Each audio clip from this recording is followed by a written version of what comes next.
And we'll pick from what we did last week. Just still working on the basic commands that guide the operation of SQL. Basically, the select statement. How do you filter your data? Okay. How do you filter your data? So more of the work that we're still doing are basically on select, almost all through to the end of the unit. Okay, so I hope you're doing well. Now, so last week we stopped at between and in as some keywords that you can use to work with your select statement, just to see how better you can be able to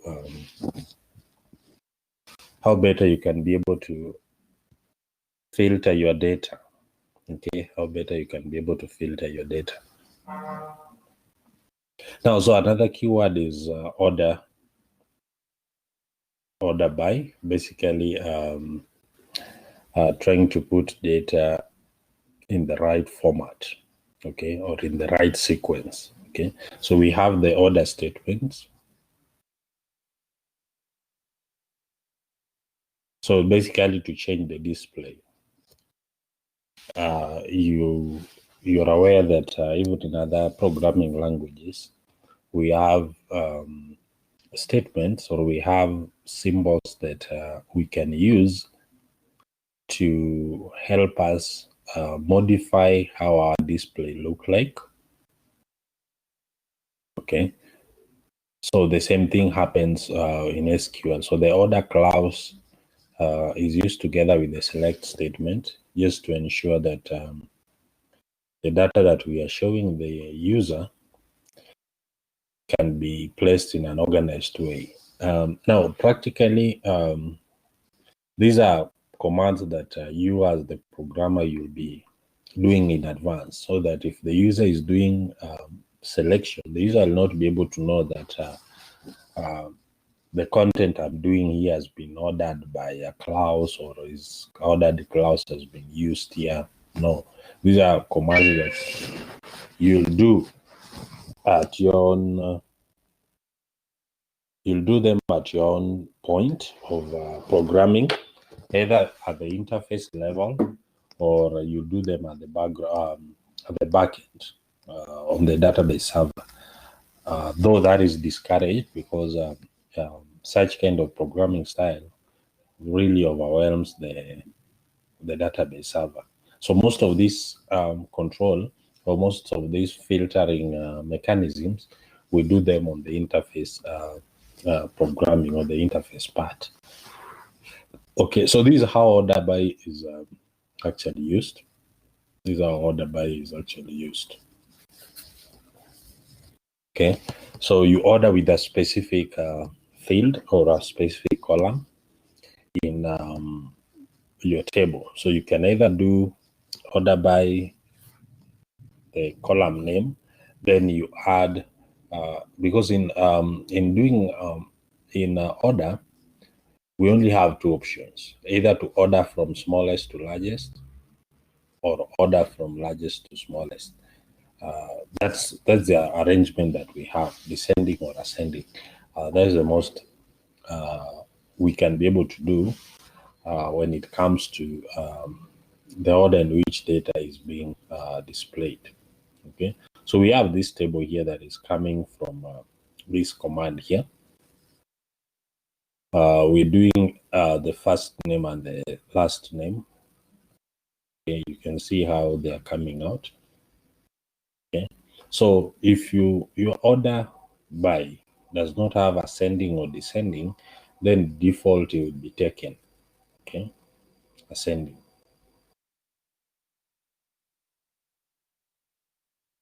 Okay, so you can see we are doing from A, B, C, D, and so on and so forth. So that's a default. Unless now you specify which order you are pursuing, then the default way of doing the order will be taken into account.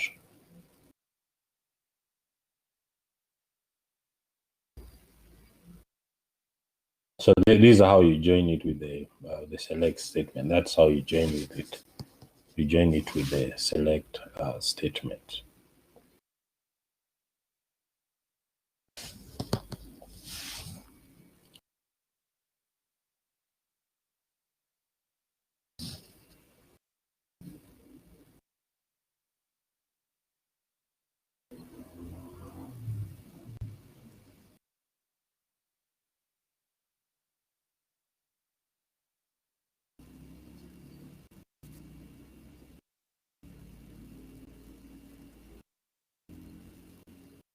So this is just another example. This is just another example still illustrating on the order by aspect.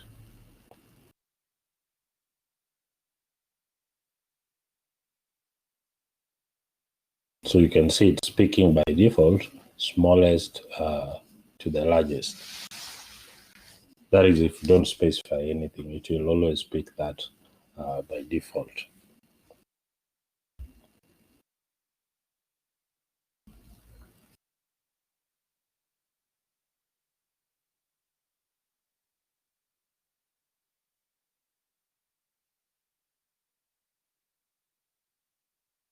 Okay, so I hope you try this command maybe at your own time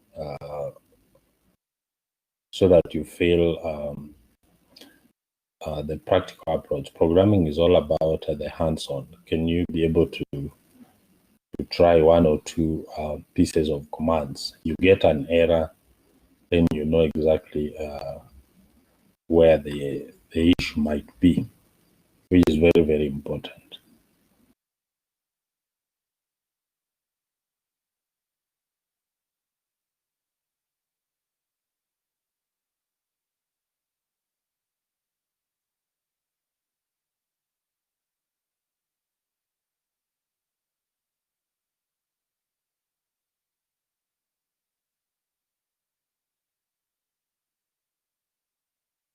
So maybe if I'm moving so fast with the slide and you're writing, you can always let me know. But if we are not writing, then we can move a little bit faster.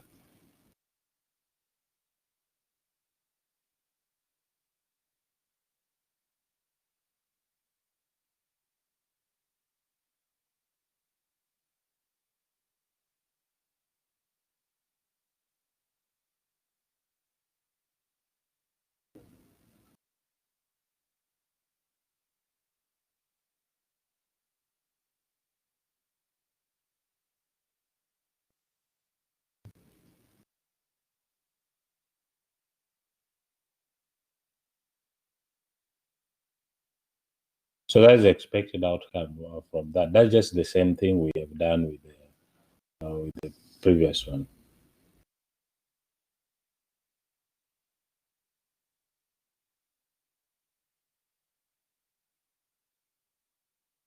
So the keywords I was talking about are these ones. The keywords I was talking about.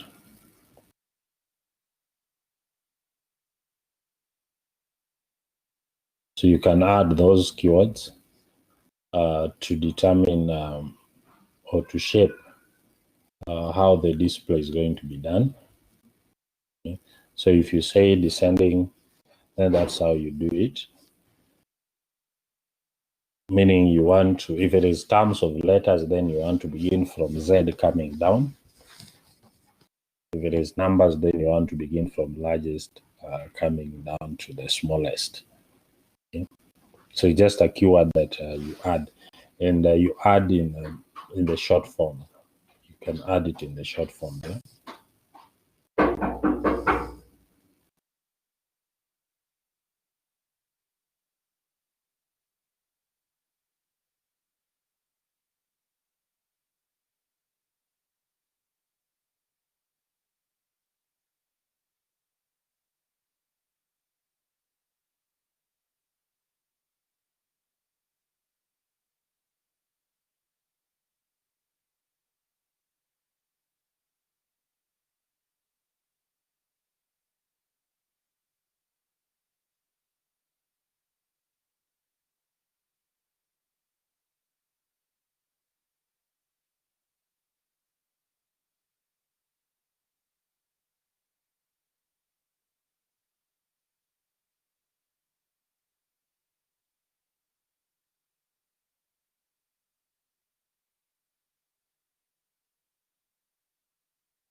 So some few examples there just to wrap it up. Okay.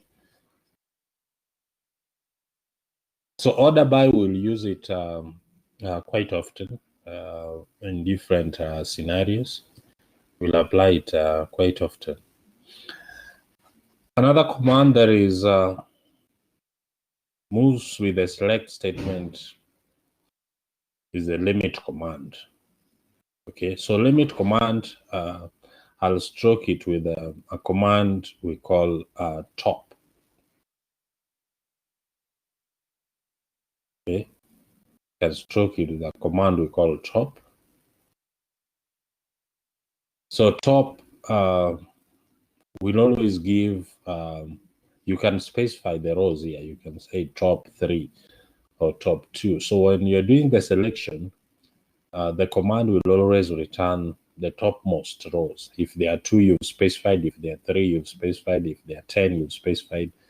Then it will do that. But now this is specifically for the upper rows within that particular table. Okay, so maybe your table has grown and there's so many records,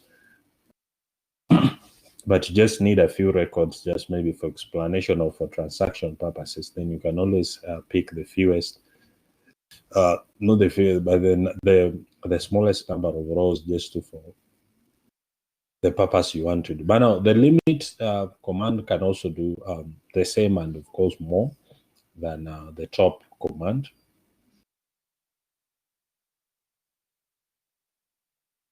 Okay, so for instance, if you use the limit clause here, it picks an argument. I'm sure you understand the concept of arguments from your previous programming classes. So it will pick 5. Okay, it will pick 5. So we say limit 5, and you check how the syntax appears. Okay, check how the syntax appears. Okay, so that means we are looking for 5 rows. We're looking for 5 rows.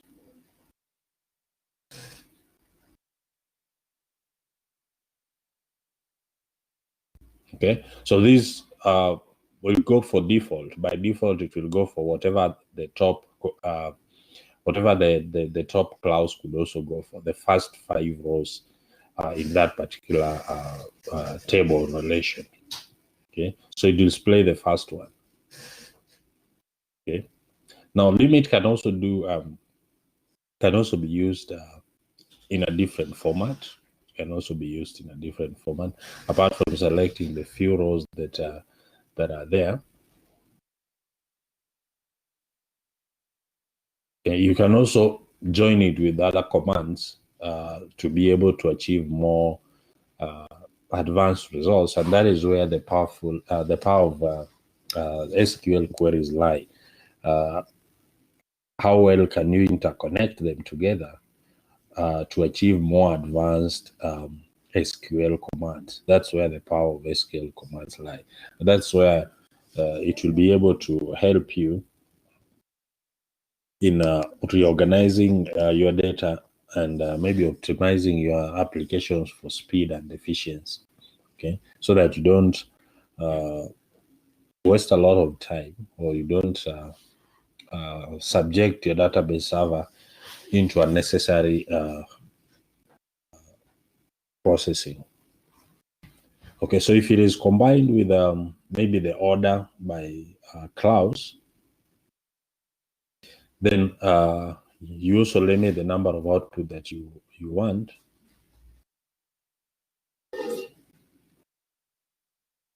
Then the display will be this.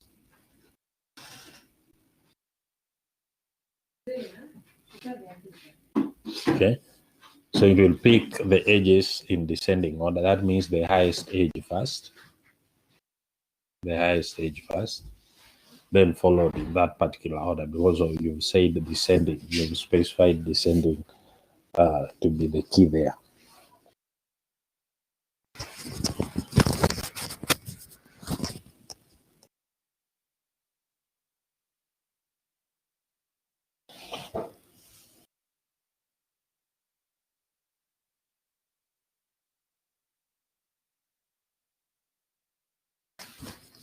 Okay, so these are examples are still just similar, just changing the command, not the command, but changing the argument in the command so that it can be able to do slightly a different thing.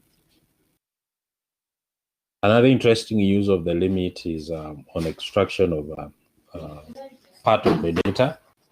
If you want really to pick part of the data only, okay. So you can move it directly to a specific row within the database or within the table. So you see how effective that will be, especially on your search. Okay. So if you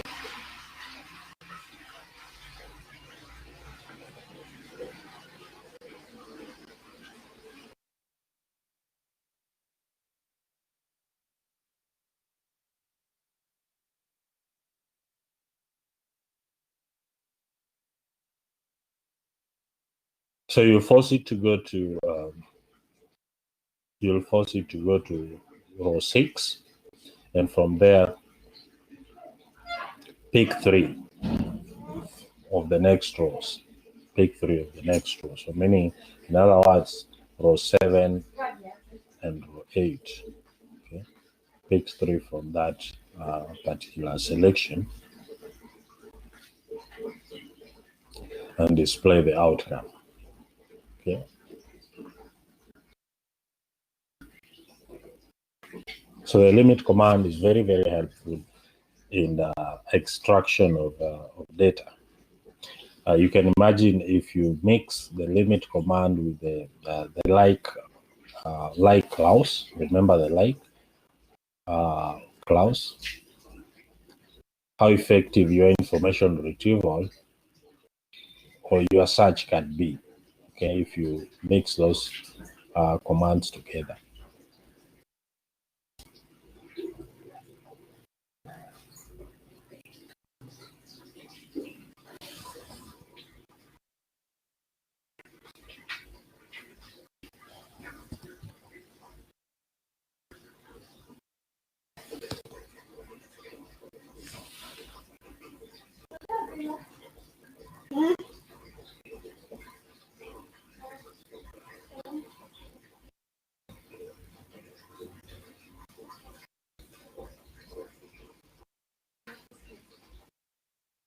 So a few questions to wrap it there.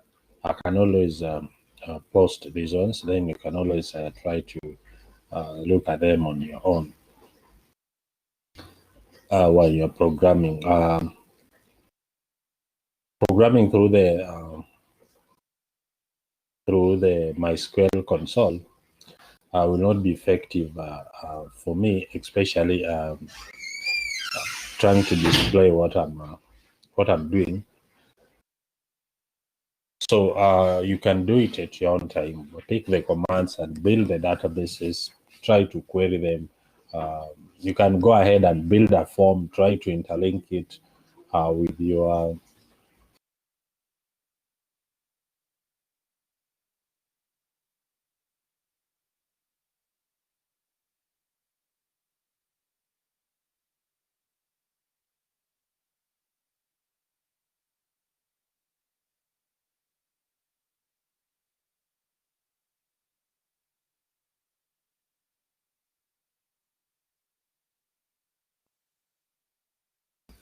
Okay, so those examples, you can pick them on your own, build your own database moving forward.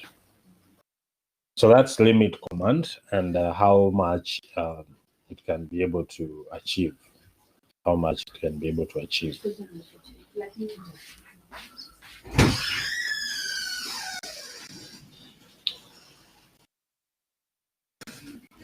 So as I'd mentioned earlier, this command in SQL, especially the clauses, we don't call them command per se, but we call them clauses. The commands are the primary ones. There are so many, and we'll not be able to visit all of them. Okay, so it's upon you as a student exactly which solution are you looking for, just look for more commands to do that. We've not even gotten into mathematical clauses or mathematical functions in SQL. There are quite a number of them. So we'll not go into that. We just look at the main features and then move to something different. Okay. So distinct can also eliminate what we call redundancy, or maybe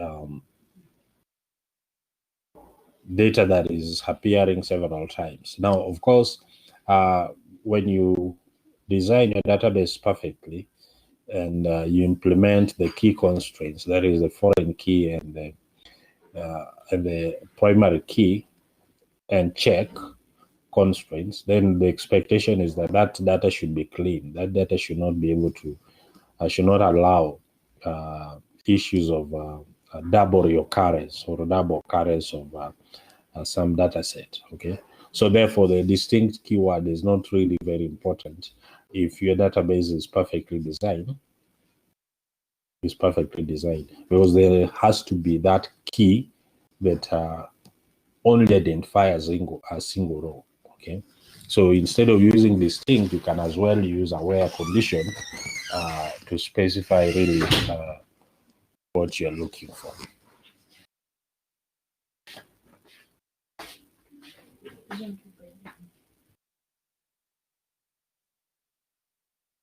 So these are plain SQL statement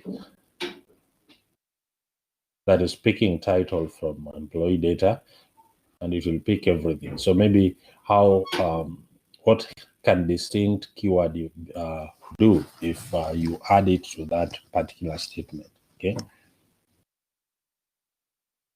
So it shortens the output. Shortens the output by picking only entries once at a time. Okay, so if we picked on CEO, then even if we find another CEO through the database, we will not be able to display that. Okay, so that's basically what distinct will be able to do. But why do you use distinct if you can be able to use your where condition or the where clause and definitely be able to get more organized data than what distinct will achieve?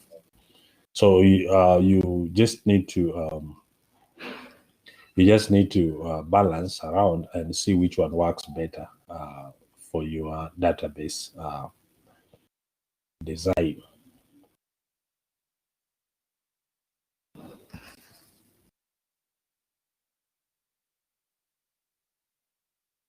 Yeah, so I was talking about the mathematical statements. And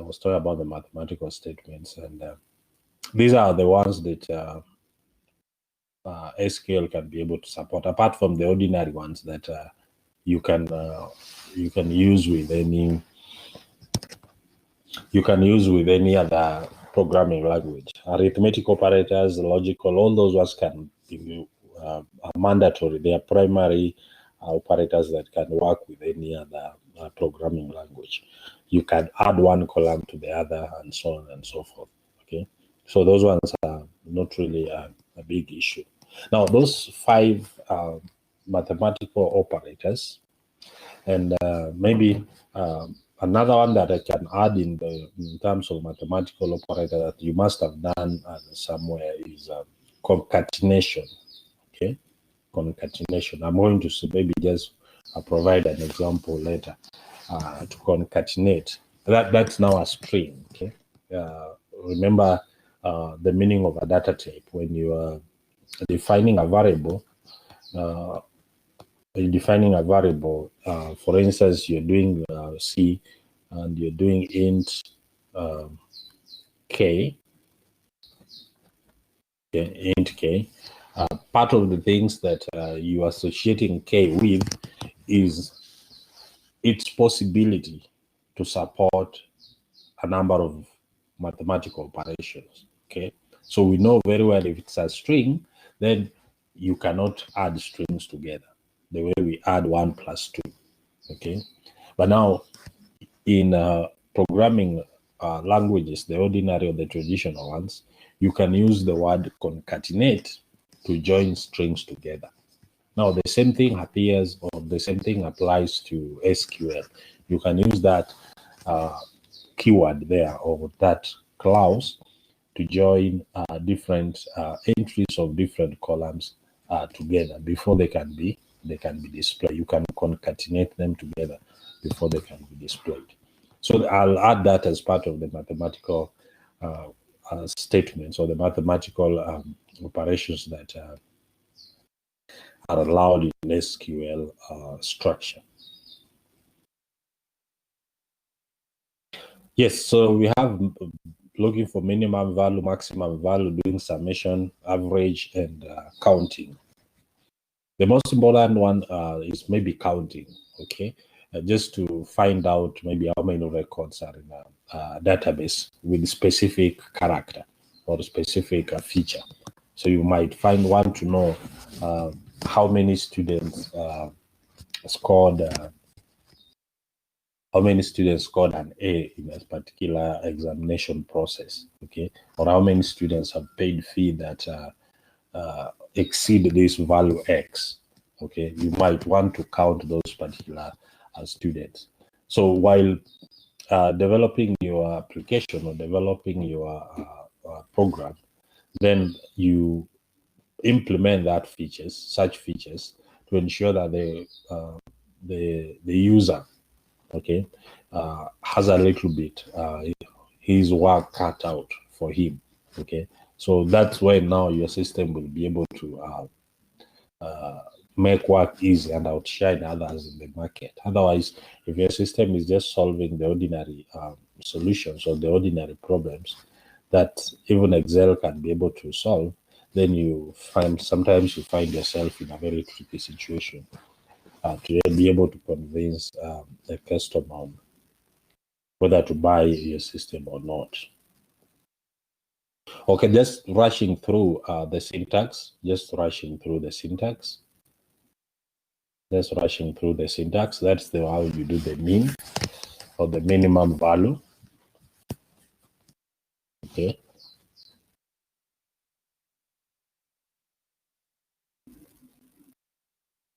And of course, the syntax will almost be the same going forward continuously. Okay, if you're working with maximum value, that's how you approach it. If you're working with maximum value, that's how you approach it.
So if you're approaching the calculation of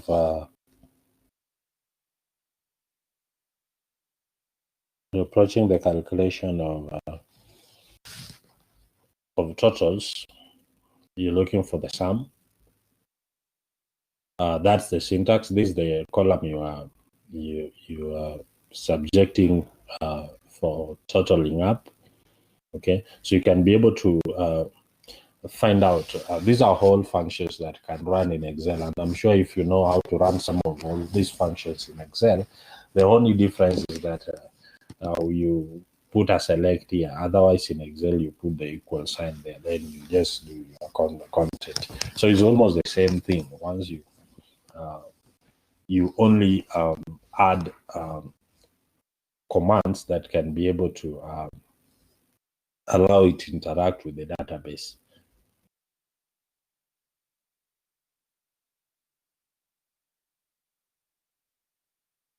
Okay, so you have a look at this, then you can see that we are picking two different things. Select.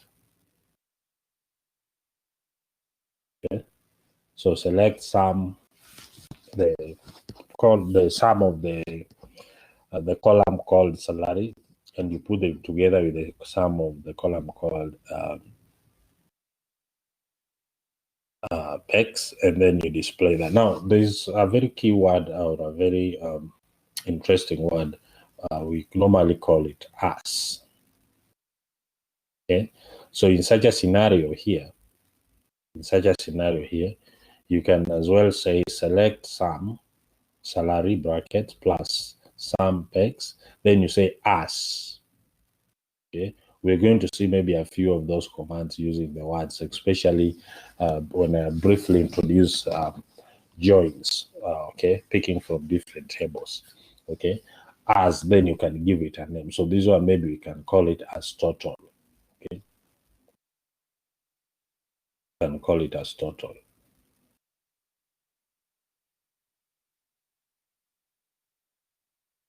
So in essence, what we are doing is that we are saying, once the selection has been done, don't use this naming here. Give it a new name called maybe total. Give it a new name, maybe total.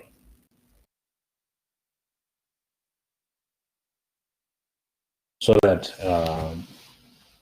your reports or your SQL output looks more organized and presentable. So you use the word, or you use the clause called as, okay, to rename some of your columns, especially the ones from the output command.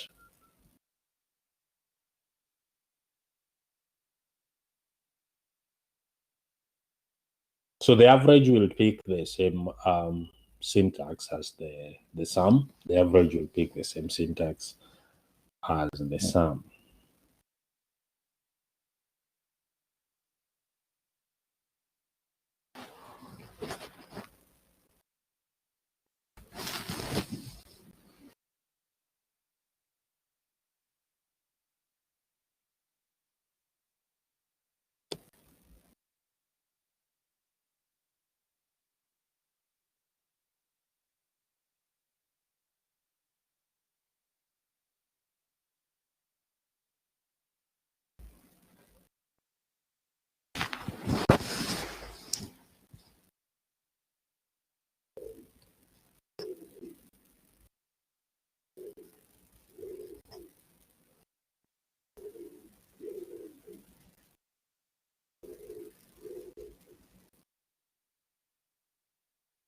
Okay, so that's the same syntax that we'll be able to implement for average.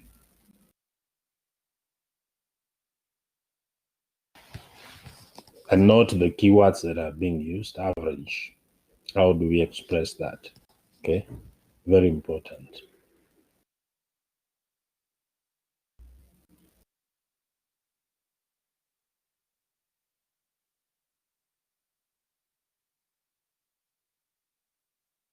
Yeah, so the command that I was just mentioning has been used here. we call them, you give them a pseudonym. So you give them basically names that would probably communicate something to the user. Okay, would probably communicate something to the user. So, like for instance, that selection there that has been done, we are getting the average, or it's kind of, we are getting either the percentage growth or whichever mathematical expression this one may mean, but we are expressing that division as a percentage. Okay, so you can say as, then you give it the name there. Because it's a string, it has to be in double quotation marks. And almost all the statements that, all the lines that will follow the as must be in those quotation, because a column name should be a string rather. Okay, there's no column name that is going to be called 5 or 6. So the expectation is that a column name must be a string. So you ensure the quotations, you don't miss the quotations there.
Counting, this is just basically the physical counting that we all know. Okay, and in databases, we know if we see that symbol there, we know what it means. All, everything. So it's count all, okay, from employee data. So it's counting the rows that are present in that particular database table. You can redefine your count command or count clause to do specific things. You can redefine your count clause to do specific things. For instance, here, the command that we have there, we have restricted our count to some specific set. Okay, we've restricted our count to some specific set using the where clause. So we are saying only count where the title is programmer. Only count where the title is programmer.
So another similar clause to order by is group by.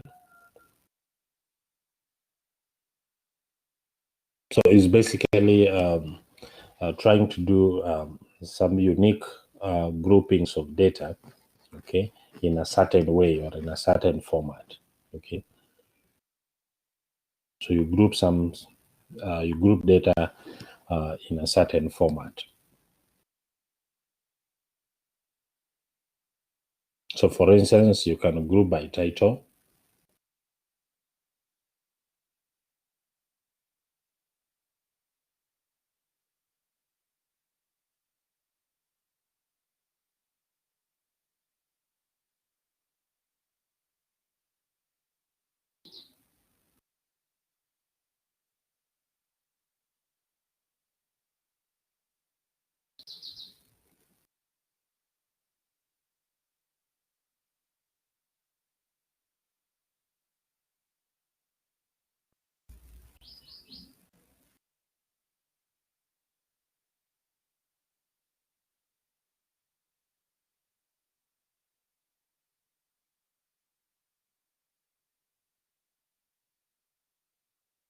So you can as well bring on board the keyword group by with other commands to use all of them. So you're going to do the counting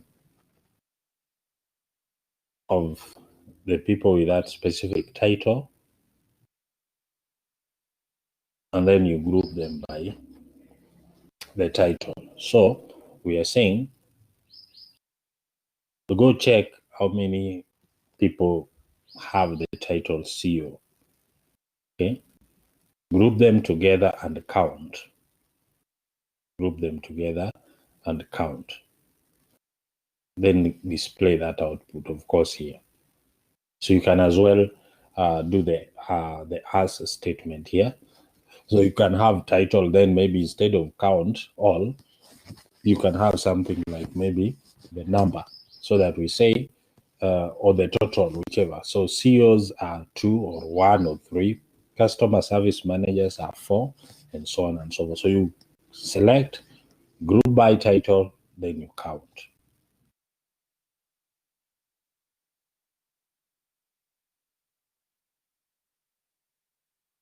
So that's still the outcome or the output of the previous command, just trying to count the specific people with the specific title there.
So what you'll notice here is that that will take the smallest to the largest normal way of doing the order. So basically that is just putting these SQL commands together depending on what you want to achieve. So I'll not really dwell on that so much, but you can just have a look at them at your own time, and be able to come out with a combined, what we call a complex SQL statement that is doing several things at the same time or within the same query. Okay, just to achieve more filtered and accurate results from the database. Okay, so you just put them together depending on what you want to achieve. The beauty of programming is that the way of handling a problem will always come as a result of facing that particular problem. So once you got the syntax, that is the most important thing. Then now, going forward, as you face different problems or different challenges, then you always come up with very many other creative ways of combining several pieces of lines of code together to be able to achieve one or two things. Okay, so that's very, very, very, very important. That's very, very important.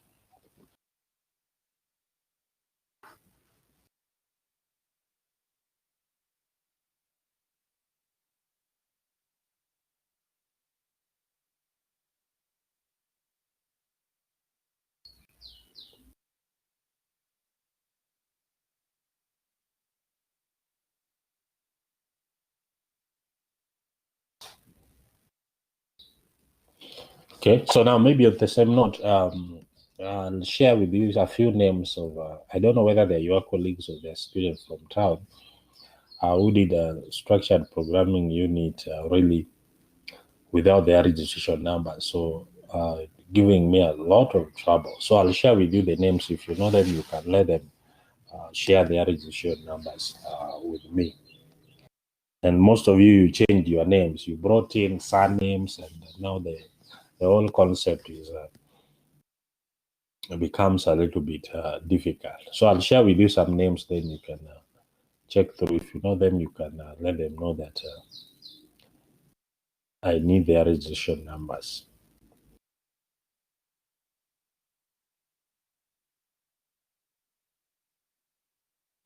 Okay, so some assignments to check your understanding are there. You can have a look at them later.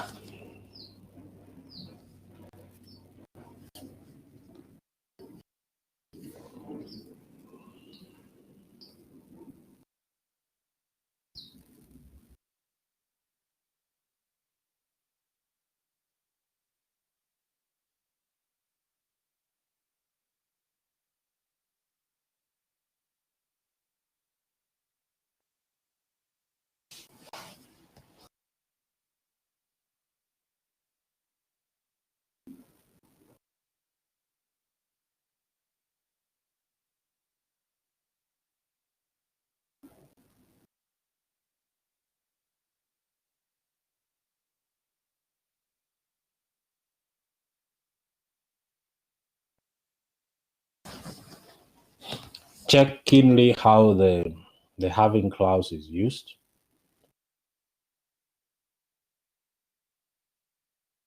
Okay, sorry. It is one of the clauses that is able to pick an additional condition, meaning apart from itself being a clause, it can pick another clause or another function and then do another comparison. It's the same thing we normally say in programming, that the else part normally do not pick the condition. The else part will always go with the false part of the statement or the condition that you're trying to put under test. But now, having should behave like that. But now, because of its special position, it has the ability to test another condition. Okay, it has the ability to test another condition. So what you're doing here is you are picking the average salary You are picking the title from employee. You're, of course, grouping by title. But this content that has been picked, remember, the average salary here is not a column. It's not a column within the table. Okay? It's not a column within the table. It's a creation, is a composite function that we are creating from as a result of looking for the average value in the salary column. Okay, but now we are coming again here to check whether it is greater than 100,000. So we are saying having the average salary greater than 100,000. So we filter that information further. Instead of us ending the statement or the command at that particular point, we've gone ahead to refilter and get more data that are too specific to a certain set of conditions. That are too specific to a certain set of condition. Okay, so that's where the having clause can come handy for you. So as I mentioned, as you struggle to come across or struggle to come up with a solution to a problem, then the thinking will always go up, and you will always be able to remember or be more creative and be able to find a solution to these kind of structures. Okay, so having clause is another very important clause in SQL programming. Great.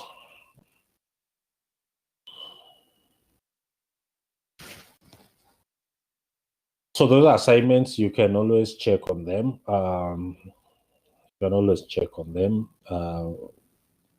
Other clauses or the other statements that we'll also need at some point, that's maybe you're working with the SQL Server and you want to really come out with the version. But now this one will need it when we are kind of programming triggers. So when we get into triggers, we'll need that statement there.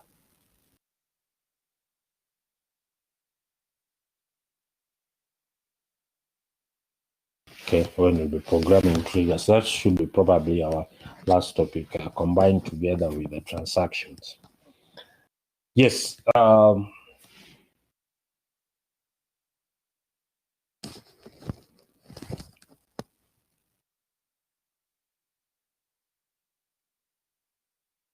So this statement I'm talking about that we'll need it when we are programming our triggers is this is about date and time, and it's very important when it comes to what we call the system log. Okay, when it comes to the system log, it really helps us keep track of events in our database server. Okay, what happens in the server? Who deleted what? Who added what? What was the time this particular process took place? So it's basically picks the current or the time of the specific system that is in use. Okay.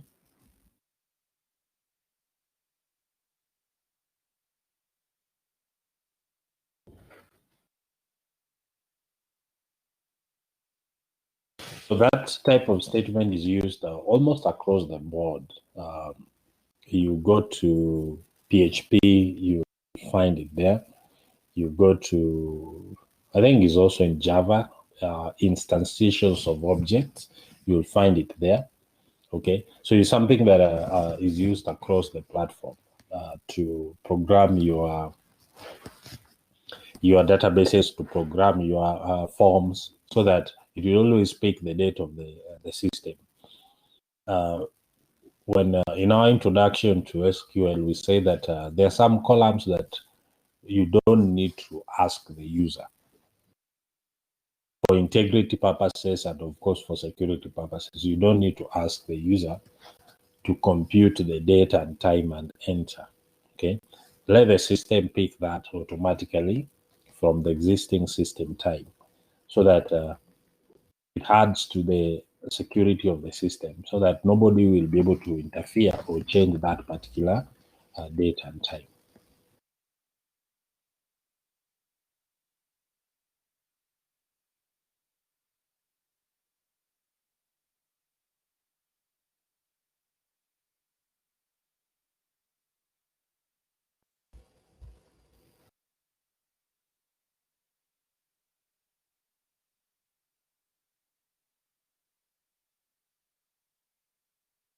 Yeah, so you can check on PHP and find how the now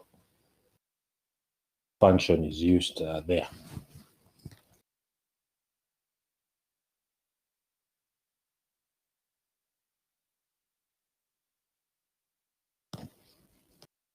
So it will pick the date and time. So you can reorganize how you want your date and time to maybe appear or something of that nature.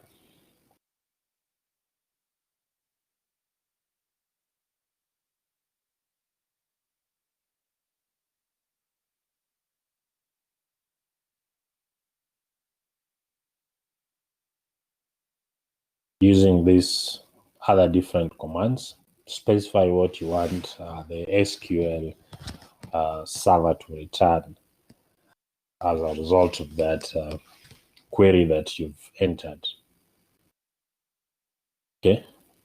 So there are quite a number of interpretation and or versions of how these processes can go. You can pick the month, you can pick the date, you can pick the year that you want for use. But now the most important one is this one, because this one will allow us to pick everything as a whole, and maybe insert it into a column of our database. So every time somebody inserts a record, we can decide that we also record the time, especially not an insertion, a delete, especially a delete. That's where the security issues are.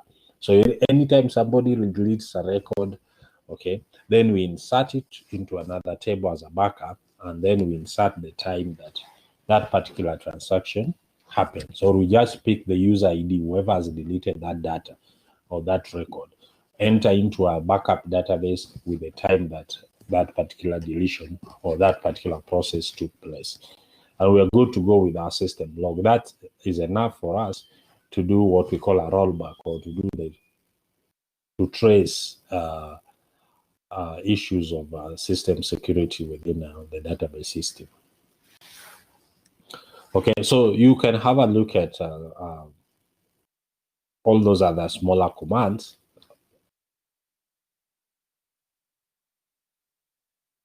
Okay, so the last command I wanted to look at, the last clause rather, that works with select before maybe I introduce join. I'll just introduce join briefly. Then you can have a look at them on your own. So there's some mathematical expressions there. This is basically how you can maybe do some mathematics in SQL.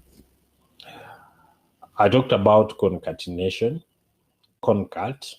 Talk about concatenation is basically putting strings together, adding strings. It is actually the addition operator for strings. If you want to add strings together, then that's what you go for.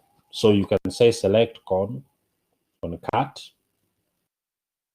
F name and L name, meaning pick the first name in this particular database, or that this particular table we are using.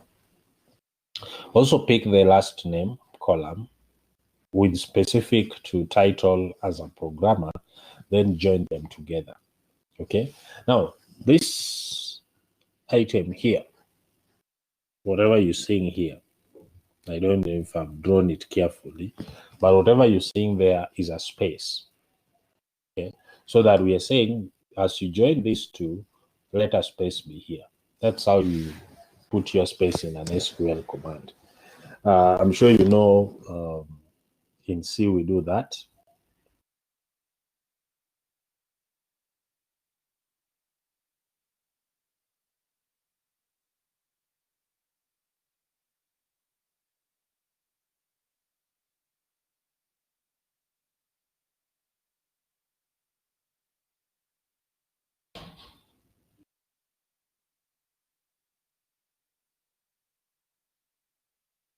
How do you do it in SQL?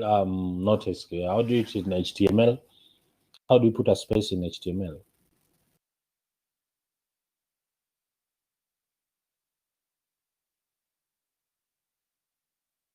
How do you put a space in HTML?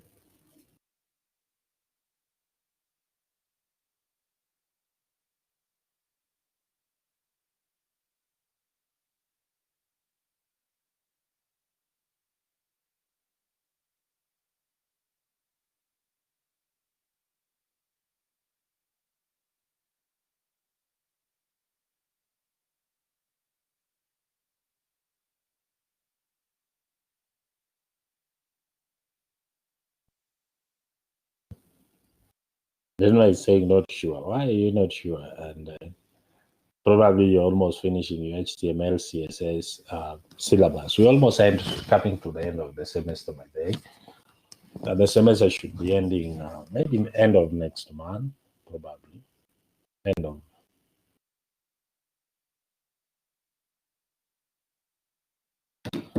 Okay, so that's how you concatenate strings in SQL. So you can modify it. You can bring the as statement if you like, so that your column name does not look something like this. Your output looks a little bit more organized. So you can say maybe now this one is going to be called full name. So first name plus the last name put together. Okay. So you make it something a little bit more organized, maybe as what has been provided here using the ask command. Okay. Yes. So those are some of the relevant statements that will modify how your select statement look like, how your select statement operates.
Now, so for mathematics, I mentioned that I'll not go into that. There's quite a number of them.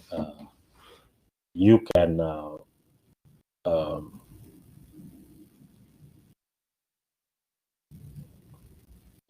try and mix that with the ordinary programming as you do your other programming languages. Okay, so we'll not go into that. Yeah, so there's quite a number there, so we're not going to that.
So you can see we're introducing new set of data types there.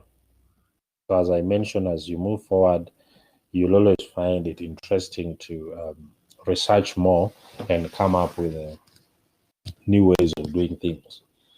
Okay, so sure, up to this particular point, we know how we design a no or yes answer, or what we call the true or false answers.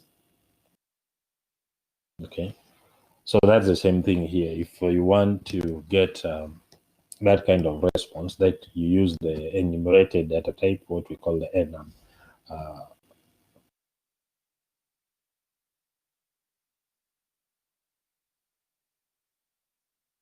Okay, data type. So other data types will always come up, as well as other SQL commands and clauses, depending on really what you're struggling with.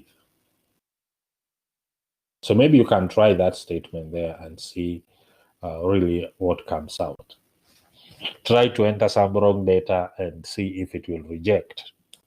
Okay, try to enter some wrong data and see if it will reject, especially for the column of sex and maybe my status, I think so, and see if it will be able to pick it or reject those items. So you can see it reflects here.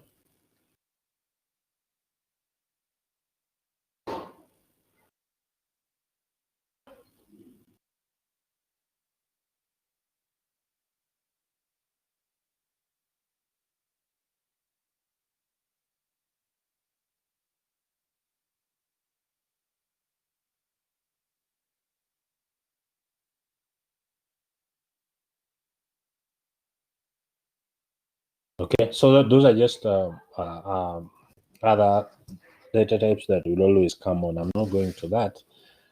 I want us to finish up with some introduction to probably the last item on modifying the select outcome.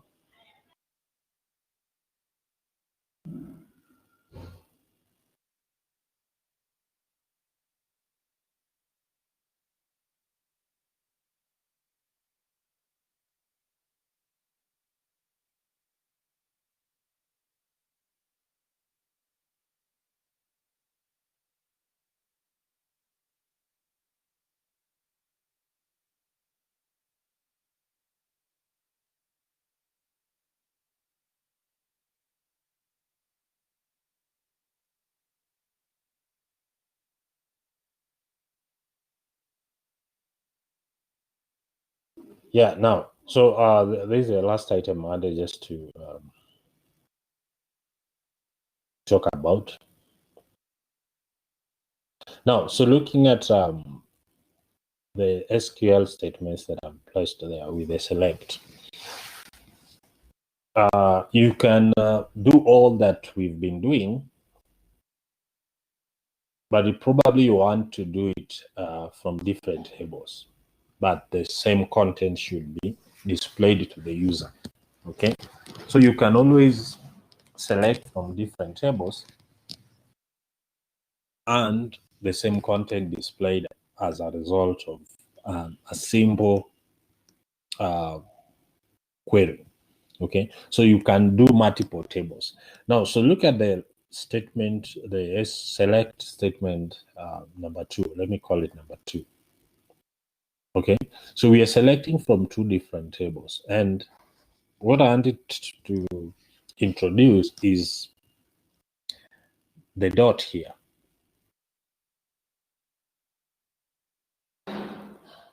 The dot.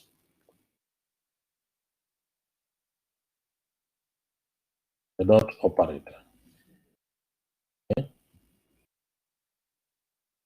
And I'm sure you know how this operator is used, especially when you're handling classes in C++, because I'm sure that's what you're currently doing. Okay, that's what you're currently doing. You should be able to know when do we use a dot,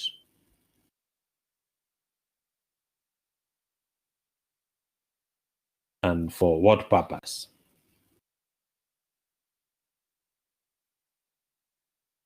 So in databases,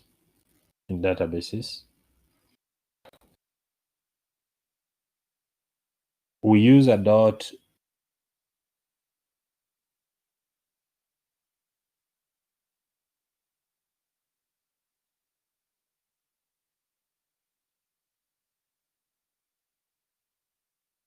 You are currently the only person in this conference. from the right table, the right column from the right table, then you always use the dot. So when you say emp dot employee ID, this is the table we want to pick from, and this is the content we are picking from that table. The same thing happens here. This is the table we are picking from. This is the content we want to pick from that table. Table we are picking from, content that we want to pick from that table. Then you mention the tables that you are picking from here. Okay. Then, because this is going to pick from different tables, the where condition or the where clause is a must. Okay. The where condition and the where clause is a must.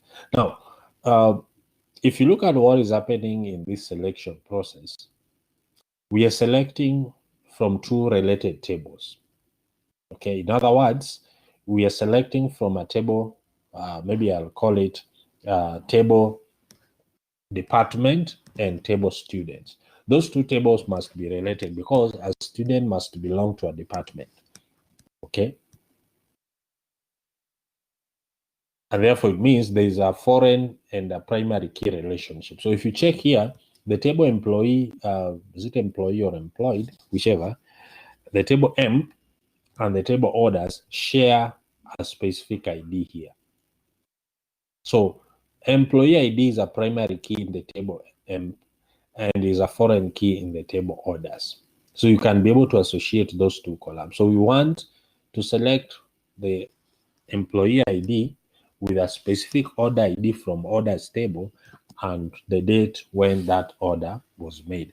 In such a scenario, you can be able to generate an invoice. In such a scenario, you can be able to generate a report that is picking from different tables, but still reflecting actions from the same person. Okay, actions from the same person. Then, of course, order by is the normal order that we've talked about.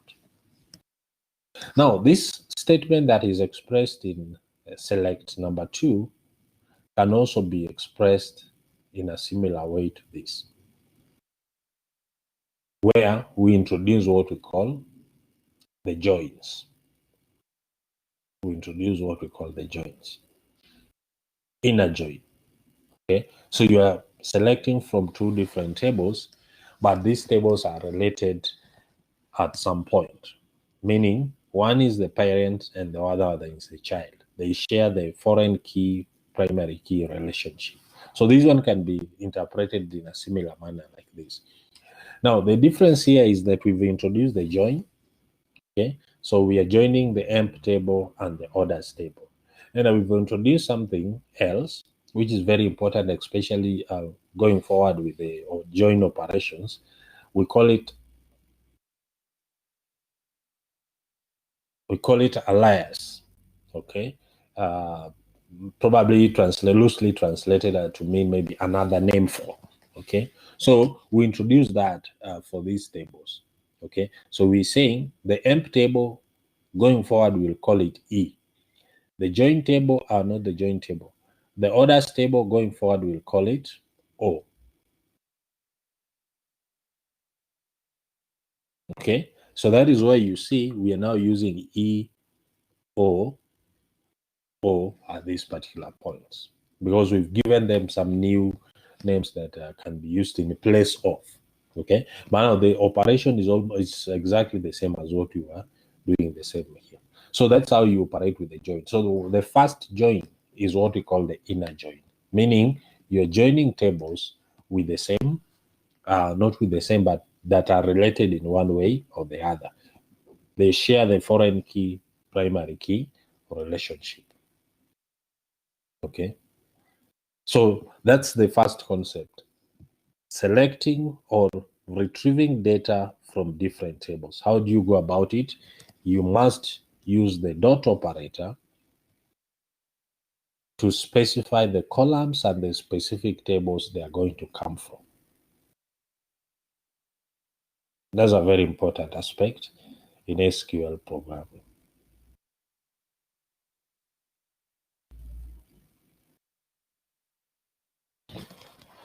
Good.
Great. Now, I want you to go and check.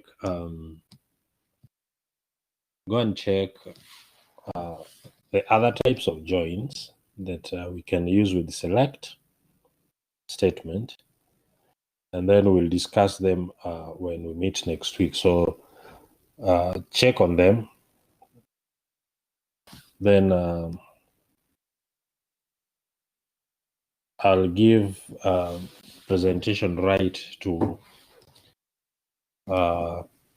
one or two people, or I'll give presentation rights to each person to give us the version of what he or she understood. So that will form part of our assignment 2. Not assignment 2. In fact, that should be our assignment. Part of our assignment.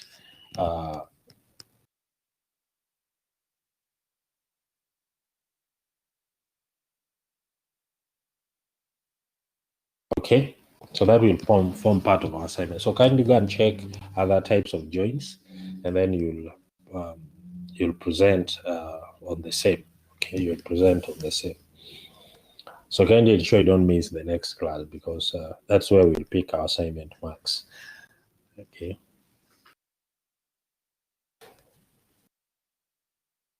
So have them in a soft copy format.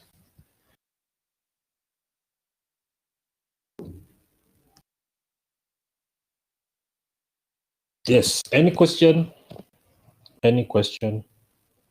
You can take the process, or you can take the commands, write them on your machine, read more,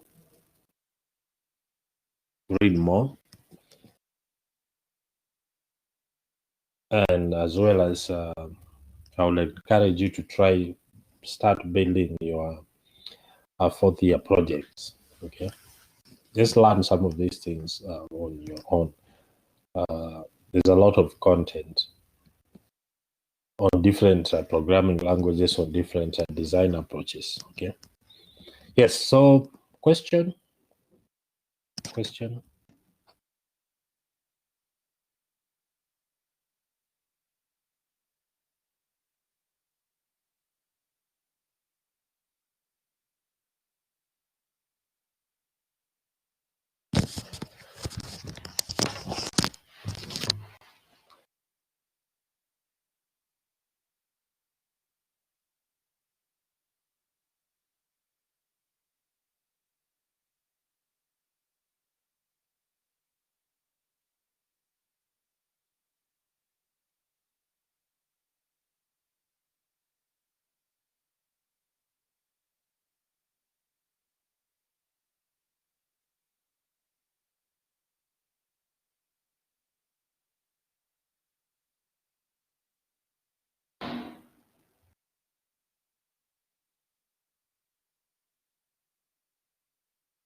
Now, okay.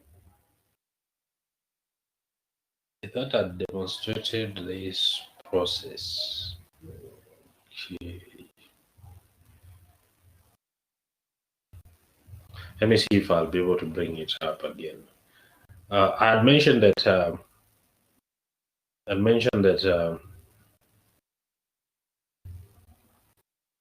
If you're using WAMP server, it's the same thing. If you're using WAMP server, it's the same thing. Just click on the WAMP server. I don't know exactly how I'll be able to do that. Let me just try if I'll be able to do that. Okay, let me just try.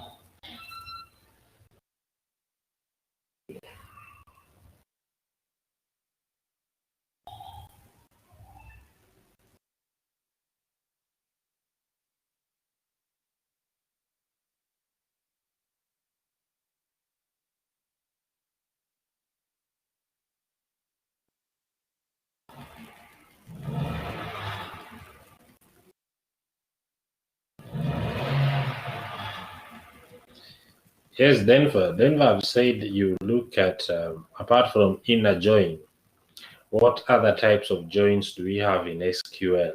And what are the syntax with examples? That's what I've said. Now, if you look at the page I'm displaying on the screen here, I think I displayed it maybe in the first few days. This is how your WAMP server should look like if you install it correctly. So once you start it, to start a WAMP server, just maybe search for WAMP server just the way you search for Microsoft Word or Microsoft Excel. Then you click on it and it opens up. So WAMP server, once you search on it and click on it, it will not open up. It will, this icon here,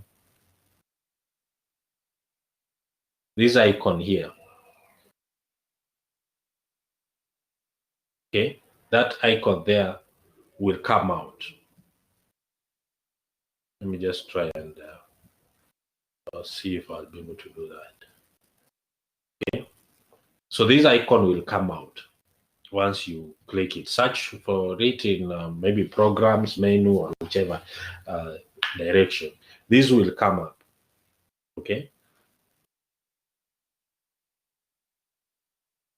So ensure that this point here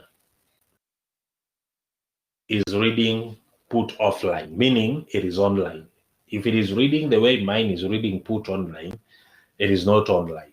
So you do the necessary, then it should go online. So if you click this, then the server should go online, meaning the server should be active, in other words. Okay, so it should read put offline.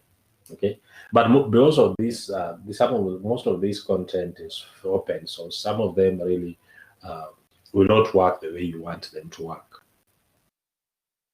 They might challenge you a bit, but with the consistency and at least determination, you'll be able to work around it. Okay, now, so if you click on this icon, this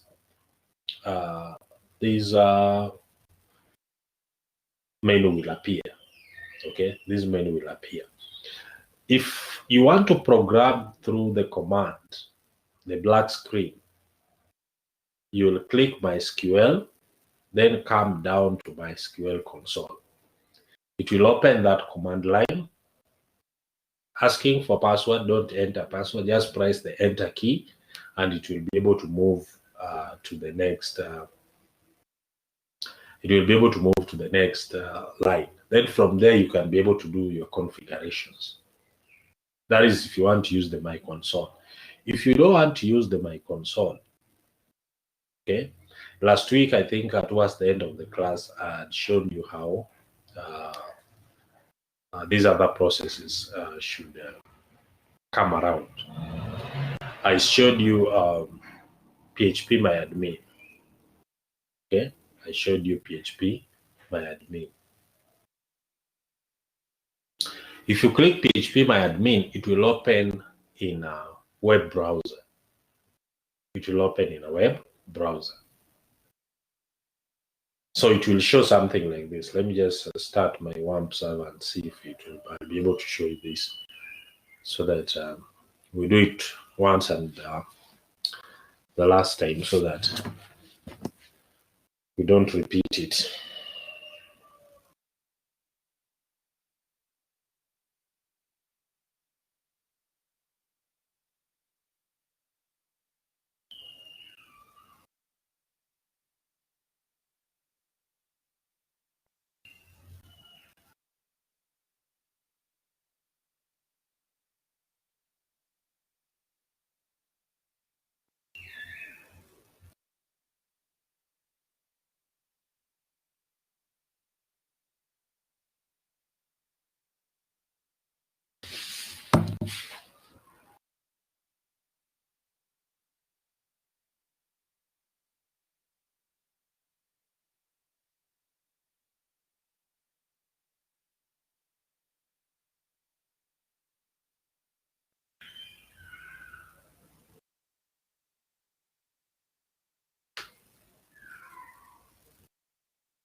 So mine too is hanging, but let's just give it a little bit of few minutes.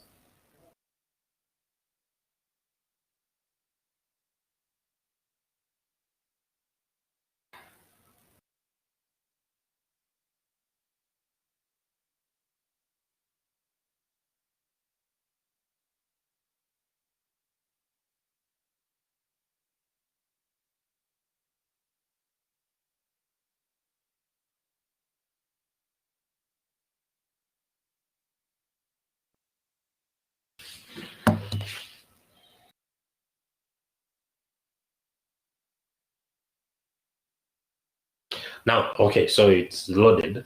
Okay. So let's finish up with this icon here first. So if you want to program through the MySQL console, that's the direction you go through. Okay. If you want to program through the browser, click my PHP my admin. Of course, there is localhost up here, but localhost will be introduced by your web development trainer. Okay. Now, once you click on PHP my admin, what should be happening or what should be coming up is something of this nature. Something of this nature. Okay. So this is what should be coming up. This is what should be coming up. And then you can be able to interact with this component as follows. If I want to,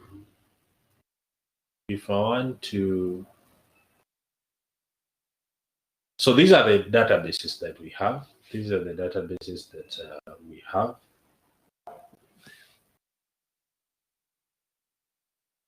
On the far left, there's Bluebeam, there's AP system, there's crime system, and so many other things that are there. If you want to create your database, just come and click databases and create your database here. Okay. So for instance, you can create a database, join. Okay. Then you go and create it. You go and create it. So it says database join successfully created. If you come on your left, you can be able to see database join here. Okay. Come on your left, you can be able to see database join there. So if you want to work on database join, just go to SQL. Okay. Just go to SQL. And then run your queries here. So this is where you run your query. So once you type your query properly, you click on go. So I can maybe say show tables, and maybe say show tables. If I run that, let's see what comes out. No database selected. You see that?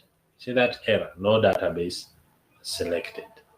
Meaning I'm working with a database that is not known. You remember if you are working on my console, you first of all say use. You first of all say use a specific database. Okay. So I can say use join, or I can select it. Just manually the way we do. I just go here and select join. Let join download. Okay. So once join is active, then I can say now go show tables. Okay. So you can see it's showing an empty results. Okay. Because there's nothing, there's no table that has been created there. But you can see the query was successful, returned an empty result. So how do you know that your database is active?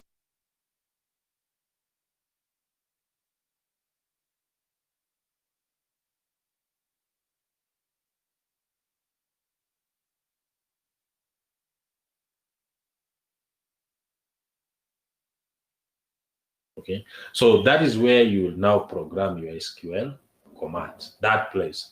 Program them, click go. They'll be able to show you the result happened. If you're not working with that, you work with MySQL console. If you're not working with that, you work with MySQL console and create your databases from there. Yes, I hope I'm clear. If there's something that I've not mentioned, you can let me know. I hope I'm clear.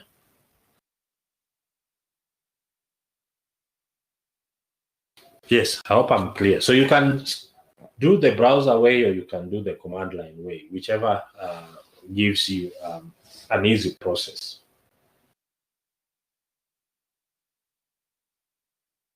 So you can try and let me know. You can try and let me know.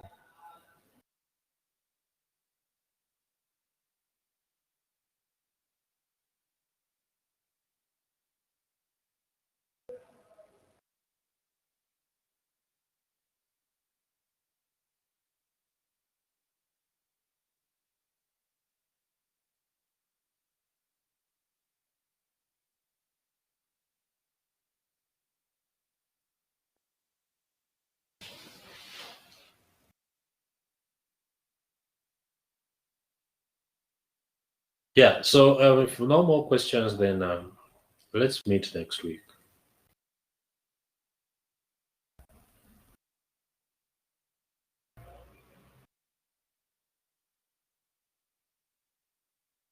So just before you leave, let me just pick my register. Just before you leave. Michelle.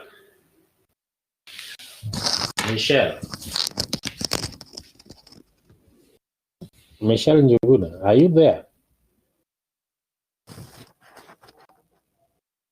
Sylvia?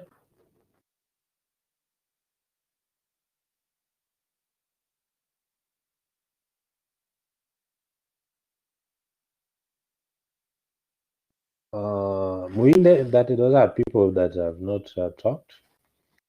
This should be Muinde Gumbau. Are you there? Okay, great.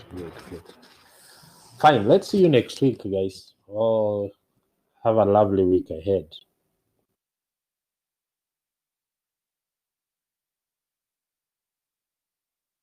You are currently the only person in this conference.